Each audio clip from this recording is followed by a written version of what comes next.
everyone. Thank you so much for joining me, watching this video, and if you like these videos, please subscribe to this channel. मेरे as usual कुछ thoughts आए और मैंने सोचा मैं आपके साथ वो शेयर करूं। और ये जो भी thoughts होते हैं वो किसी बुक से नहीं होते, हालांकि बुक्स में हो सकते हैं, ये अनुभव लोगों के हो सकते हैं, पर ज़्यादातर वो मेरे अपने पर्सनल एक्सपीरियंस होते हैं जो मैं आपके साथ शेयर करती हूँ। और जब वो एक्सपीरियंस होता है ना, तो एक्चुअली वो नॉलेज विजडम में ट्रांसलेट हो जाती है। तो वो सिर्फ बुक में पढ़ी हुई नॉलेज नहीं होती, फिर वो एक विजडम होती है। तो आज मैं आपके साथ जो शेयर करना चाहती हूँ ना दोस्तों, वो हम सब के लिए रेलेवेंट है। हम सब उससे कहीं ना कहीं समझ सकते हैं।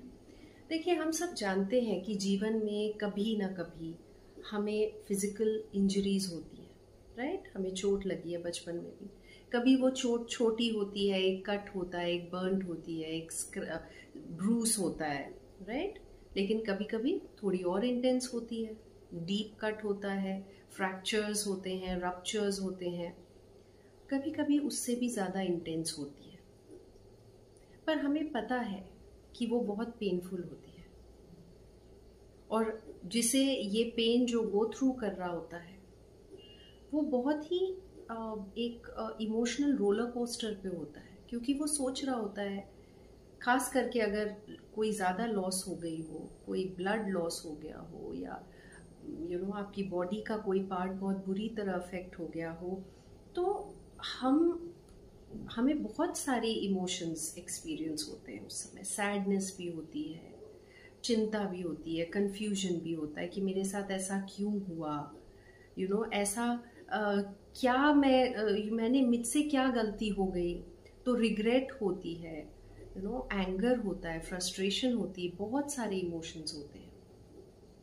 पर सबसे बड़ी बात यह है कि हम सब फिजिकल इंजरीज को आइडेंटिफाई कर पाते हैं और हम उससे रिलेट कर पाते हैं। हम सिंपथाइज भी करते हैं सामने वाले के साथ जिसके कहीं चोट लग गई हो, क्योंकि वो ब्लीडिंग दिख रही है, वो चोट, वो वुंड आपकी फिजिकल आई को दिख रहा है, तो आप समझ सकते हैं कि उस पर्सन को कितना पेन हो रहा होगा। और इसीलिए हम उसकी हीलिंग पे भी ध्यान देते हैं, क्योंकि हमें पता है कि अगर हम इस चीज को हील नहीं करेंगे तो ये कहीं ना कहीं हमारे लाइफ को अफेक्ट करेगी। छोटा बच्चा है, स्कूल नहीं जा पाएगा, खेल नहीं पाएगा, पिकनिक पे नहीं जा पाएगा, हो सकता है उसकी कोई पार्टी है, फ्रेंड्स के साथ नहीं जा पाएगा, तो वो चाहेगा कि मैं जल्दी से इस चीज से ठीक हो जाऊं। या फिर उसको बहुत गुस्सा आएगा कि मेरे ऐसे प्लान्स थे, मेरे साथ ऐसा हो गया, अब मैं नहीं कर, डिसअपॉइंटमेंट्स होगी। हम बड़े हैं, हमारे ऊपर जिम्मेदारी है, हमें काम पे जाना है, बहुत कुछ देखना है, हम जल्दी हील होना चाहते हैं, तो हम मोस्ट ऑफ द टाइम अपने फिजिकल हीलिंग ट्रीटमेंट पे ध्यान देते हैं, राइट? पर अब साइकोलॉजिस्ट्स हमें ये बता रहे हैं कि there is something called emotional injuries.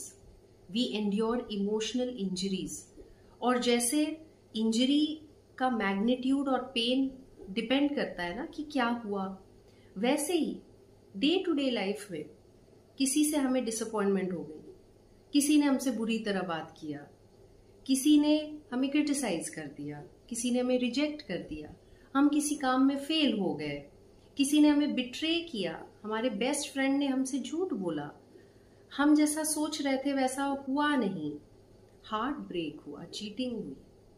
आपको क्या लगता है, इनका कोई इम्पैक्ट नहीं होता? हम क्यों कहते हैं कि मेरा दिल टूट गया है? क्या ये फिजिकल दिल टूट गया आपका? नहीं, कुछ इंजरी हुई है। We are trying to indicate that there is a emotional injury, and just like that is painful, this is also very painful. लेकिन क्योंकि ये दिखता नहीं है, ना वो वुंड दिख रहा है, ना वो ब्लीडिंग दिख रही है, आपको उस पर्सन के मूड से, उसके इमोशन से समझ में आ सकता है कि ये पेन में है। पर somehow I think we are more conditioned कि अगर हम कोई चीज फिजिकली देखते हैं तो उसका इम्पैक्ट हम पे ज्यादा होता है, पर ये भी पेनफुल होता है। क्योंकि ये दिखता नहीं है, हम इस पे काम नहीं करते। सैड। अब आपको क्या लगता है कि अगर आप उस वुंड को ठीक नहीं करेंगे, वो वुंड दबी हुई है अंदर, वो चोट अंदर आपके दबी हुई है, कोई आएगा उसको थोड़ा सा ट्रिगर कर देगा और आप फट पड़ेंगे। सामने वाला भी आश्चर्य हो जाएगा कि मैंने ऐसा क्या किया। एक्चुअली जो हमारे पुराने बैगेजेस, जो पुराने वुंड्स, अगर हम उन्हें ठीक ना करें तो वो पाइल अप होते रहते हैं। तो मैं ये कहना चाहती हूँ दोस्तों कि become aware of this fact that in today's life हमारे पास टाइम ही नहीं है, हम भाग रहे हैं, ठीक है, लेकिन इन वुंड्स को हील करना, इनकी ट्रीटमेंट करना, इन्हें समझना बहुत ज़रूरी है, वरना ये आगे जाके आपके लाइफ में किसी न किसी बिहेवियरल या मेंटल हेल्थ प्रॉब्लम्स के रूप में सामने आ जाती है।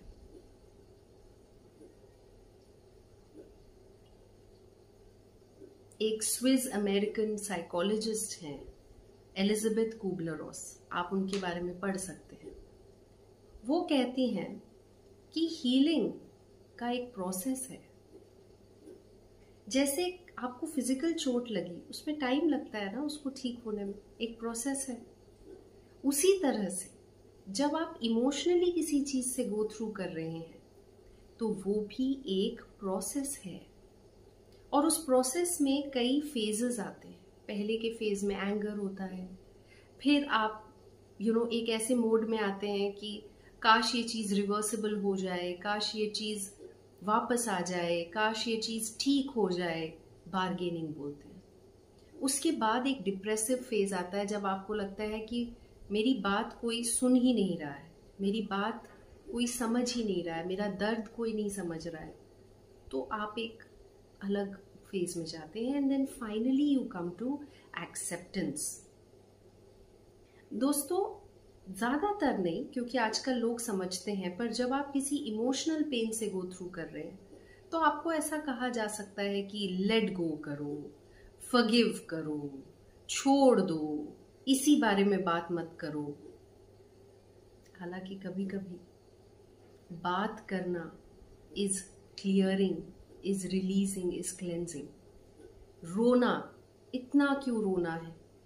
रोना है, वो एक प्रोसेस है, कथारसिस है, रिलीज है, क्लियरिंग है, वो जरूरी है। देखिए दोस्तों, मेरा ये मानना है, जब तक आप पेन में हैं आप फॉरगिव नहीं कर सकते, आप फॉरगेट भी नहीं कर सकते, क्योंकि आप अभी पेन में। पर forget everything else, forget about forgiving, forget about letting go, कुछ नहीं, आप बस अपनी हीलिंग पे काम करिए। और हीलिंग कैसे होगी? हीलिंग होगी मेडिटेशन से, मंत्र उच्चारण से, प्रेयर से, बात करने से, अच्छी किताबें पढ़ने से, इंट्रोस्पेक्शन करने से, जर्नलिंग करने से। बहुत सारे तरीके हैं जिससे आप उस चोट को ठीक कर सकते हैं। एंड बिलीव मी, गॉड से बड़ा हीलर कोई नहीं है। So God helps you to go through that process. You sit down, you reflect कि ये जो हुआ इससे मुझे क्या सीखना है, ये मुझे क्या सिखाने आई थी। Not all lessons come from books and gurus. Lessons come from life. Lessons come from people. Sometimes people embody the lesson. They are dark teachers, but they come to teach you something. So what is the moral of the story? Because you are supposed to become wiser, better version of yourself. So in the end, a healed person will be a happy person, will be a healthy person. और अगर अभी भी वो नहीं हो रहा है, मतलब हीलिंग बहुत डीप आपको जरूरत है, कई बार सालों लग जाते हैं इस हीलिंग में। जब आप सब कुछ छोड़ दीजिए कि इस वक्त मुझे किसको फॉरगिव करना है, मुझे क्या लेट गो करना है, ना अपने आप को डिस्ट्रैक्ट करिए। आप उस पेन को देखिए, आप उस इंजरी को देखिए और उसको हील करिए। अपने साथ जेंटल रहिए, और तब एक स्टेज आएगा जब आप लेट गो और फॉरगिव कर पाएंगे। Don't rush that process. Do the emotional first aid every day, protect your energy. लेकिन मेरे कहने का मतलब ये है कि इमोशनल इंजरीज को इग्नोर मत करिए, ओवरलुक मत करिए, पोस्टपोन मत करिए। उसको डे टू डे बेसिस पे ठीक करिए। क्योंकि आजकल हमारी लाइफ भी ऐसी है ना, इतनी फास्ट है, इतनी सारी चीज़ें हो रही है, हम कनेक्ट नहीं कर रहे हैं चीज़ों से, हम फील नहीं कर रहे हैं, हम उसको बस इकट्ठा कर रहे हैं, एक्यूमुलेट कर रहे हैं, और फिर वो एक दिन किसी इंटेंस वे में हमारे सामने आ जाती है, which we should avoid on a daily basis. Connect, heal, learn to love yourself. That is the lesson in everything that happens. That learn to love yourself. Trust in God, have faith and hope. Thank you so much for listening to me. I hope you like this video.